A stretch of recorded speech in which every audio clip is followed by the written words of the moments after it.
Courpalais, Chloé fait l'unanimité dans The Voice 7. Chloé, 19 ans, a grandi à Courpalais. Elle a conquis le public et les 4 juges de The Voice 7, avec sa voix et ses larmes pendant son interprétation de Caravane, de Raphaël. Sa vulnérabilité est communicative. Chloé, jeune femme de 19 ans, en a fait l'expérience lors des auditions à l'aveugle de samedi 3 mars dans la saison 7 de The Voice, sur TF1. Cette Parisienne qui a grandi à Courpalais pendant toute son enfance, et dont les parents et les petits frères y vivent toujours, a ému les téléspectateurs, et les 4 juges de cette émission de télécrochet.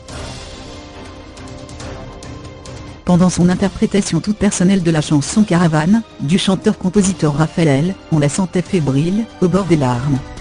Sobrement accompagnée d'une guitare folk, la jeune femme a la voix toute douce. Zazie, Mika, Pagny et Obispo conquis. Cette émouvante vulnérabilité a tout fait de convaincre Zazie et Mika qui, presque en même temps, ont buzzé après le premier couplet de la chanson. Et là, c'est l'explosion de sentiments. On sentait déjà Chloé sur le fil, contenant tout juste son stress. L'approbation de ces 2 artistes entraîne alors les larmes de la chanteuse qui perd vite ses moyens, la voix marquée par l'émotion. C'est d'ailleurs ce qui a convaincu Florent Pagny de se retourner également, suivi de près par Pascal Obispo. Pour Chloé, ça en est trop. Elle parvient tout juste à finir, acclamée par le public. Et nous partons, allez viens, avant de se réapproprier les paroles de la chanson et de dire allez, venez. En coulisses, ses parents, sa grand-mère et sa meilleure amie, sont eux aussi gagnés par l'émotion. Les yeux du père trahissent une profonde fierté pour sa fille qui s'est mise il y a un peu plus d'1 an à la chanson. À la base, je suis diplômée d'un conservatoire de danse. J'ai commencé à chanter en entrant dans une école de comédie musicale, nous confie-t-elle. C'est par l'intermédiaire d'un ami, me dit Daman, candidat de la Nouvelle Star 2014, que Chloé s'est retrouvée sur scène pour autre chose que de la danse. Il m'avait inscrit à un concert, et j'ai accepté de relever le défi.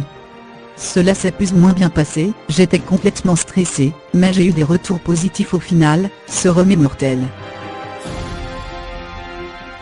Je n'étais pas prête, le stress m'a submergée. L'enregistrement de l'émission de The Voice a eu lieu en mi-novembre 2017. Et 3 mois plus tard, l'émotion est toujours vive pour la jeune femme, qui a choisi Zazie comme coach pour la suite de l'émission. Les dernières auditions à l'aveugle ont en effet eu lieu ce samedi soir dernier, et les téléspectateurs pourront retrouver Chloé, le 17 ou le 24 mars lors des auditions finales diffusées sur TF1. Quand ils sont venus me chercher en mai 2017, pour participer à l'émission, j'ai accepté à ma grande surprise, moi qui à la base étais contre cet engouement médiatique, confie-t-elle. Je viens de la scène, pas de la télé. J'aime les planches. Jour de l'émission, alors que tant de téléspectateurs me regardaient, 5,33 millions précisément, note de la rédaction, j'étais terrorisée. Quand je me suis assise sur le tabouret avec ma guitare, je n'étais pas prête, le stress m'a submergée. Et pendant ma prestation, j'étais tellement déçue, j'avais l'impression d'être un escroc. Je n'ai montré que 10% de ce que je suis réellement. Elle travaille sur 2 comédies musicales. Malgré tout, Chloé ne regrette rien.